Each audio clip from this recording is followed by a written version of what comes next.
이제 한번 토탈적으로 정리하고 이제 마무리하는 수순에 들어가도록 하겠습니다. 지금까지는요, 창의적 사고를 문제 해결의 관점에서 전개를 했어요. 그래서 이제 문제와 문제 해결에 대한 고차. 제가 말씀드렸죠? 문제는 현재 상태 대비 기대하는 바의 차이다. 이 차이를 줄이는 게 문제 해결의 패턴이고, 이 문제 해결을 좀 창의적으로 하셔야 된다. 그러려면 어떻게 하셔야 된다? 항상 현재의 관점에서 미래를 바라보면서 선도적으로 문제 해결을 하셔야 된다. 다시 말씀드려서 문제가 이제 발생되고 나서 문제 해결하는 것은 그렇게 바람직한 문제 해결은 아니다.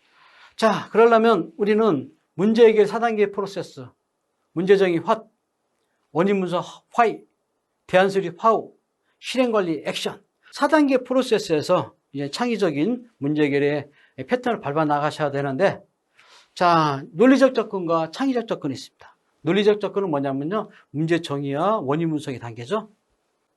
이게 과제가 세팅이 됐으면요, 대안을 수립해야 되죠. 이게 창의적 접근입니다.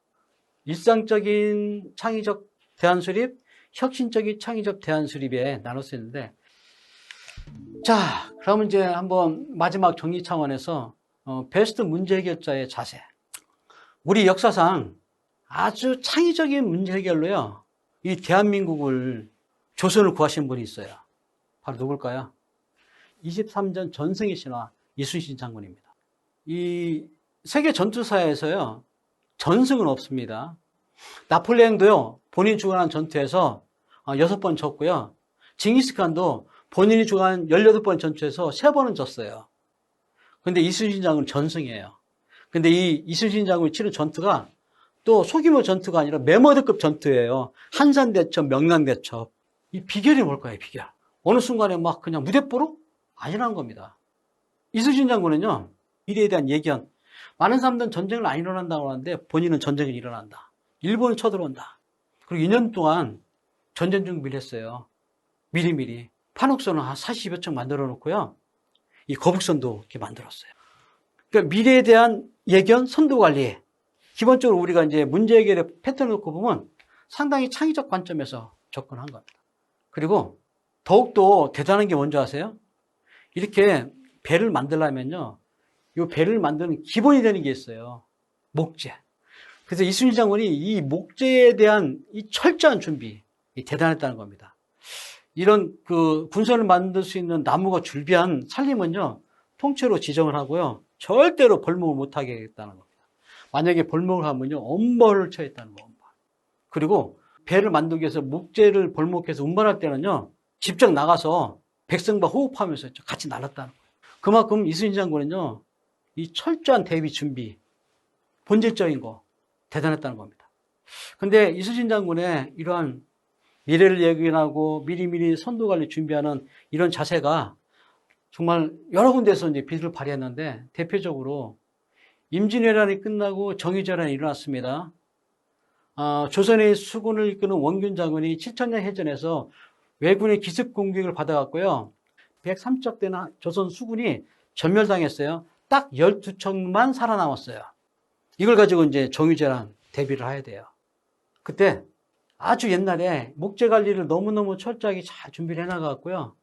배를 보강하고 보수하고 새로운 배를 만드는데 상당히 도움을 받았다는 겁니다. 이만큼 베스트 문제 해결자들은요, 항상 문제가 딱 터져서 문제 해결에 임하는 게 아니고요, 문제를 미리미리 예견하고 그 문제를 선도 관리하는 이 포지션에 갖고 들어갔다는 겁니다. 자, 이런 자세가 있으셔야 된다. 그리고 또 한 가지, 앞으로 이 문제 해결을 할 때는요, 코어기다는 겁니다. 그리고 베스트 문제 해결자들은요, 이런 관점의 포지션을 가지고 문제 해결을 많이 해오고 있다. 자, 2가지 사진을 제시해 드립니다. 하나는 조정경기고요, 하나는 래프팅입니다. 조정경기와 래프팅의 공통점 한번 얘기해 볼까요? 물 위에서 한다, 배를 타고 한다, 노를 젓는다, 그리고 팀원이 있고 리더가 있다. 그럼 차이점은 뭘까요? 조정경기는 잔잔한 물에서 한다. 래프팅은 급경사의 물에서 한다. 조정경기는 일사불란하게 움직인다. 래프팅은 움직이는 게 제각기 다 틀리다. 조정경기는 팀원이 리더를 바라보고 있다. 래프팅은 팀원과 리더가 다 앞을 바라보고 있다. 자, 그러면 이제 이걸 갖고 얘기 한번 해볼게요. 조정경기와 레프팅 그 사이를 한번 2000년으로 딱 치겠습니다. 2000년을 기점으로 그 이전에는 아날로그 시대라고 얘기했고요. 2000년을 기점으로 지금까지는 디지털 시대라고 얘기합니다. 아날로그 시대는요, 조정경기처럼 환경의 변화가 완만했어요.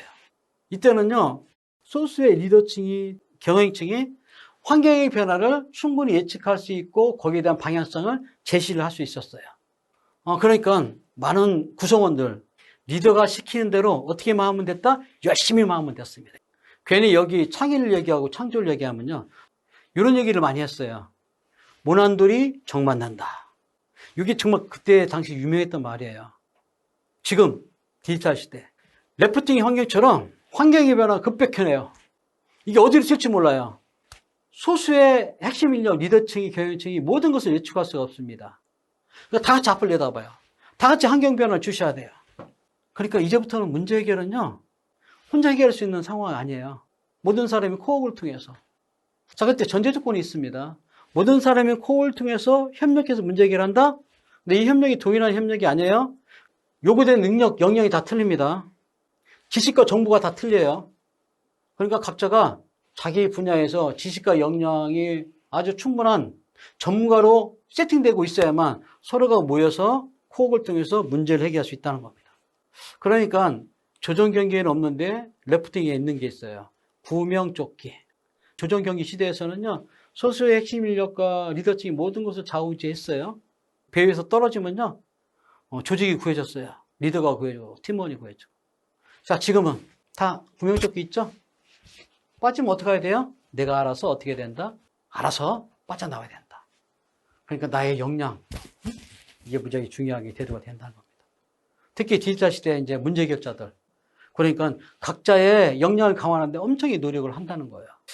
자, 이걸 갖고 얘기할 때 있죠. 21세기의 가장 강력한 파워, 개인이라는 겁니다. 자, 이 개인의 지성, 지식과 경험, 노하우, 이게 모여지면요, 이게 집단적인 지성으로 발전되고 집단적인 창의력이 형성된다는 겁니다.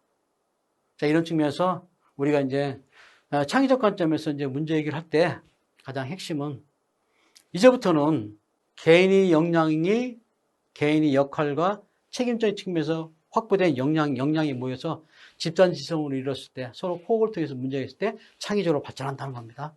그런 측면에서 이제 리더 되시는 분도 그렇고 우리 구성원 되시는 분도 있고 각자의 역량을 키우는데 집중을 하셔야 된다 하는 것을 이제 마지막 그 마무리 멘트로서 말씀드리면서 창의적 사고 문제해결 기반 마치도록 하겠습니다.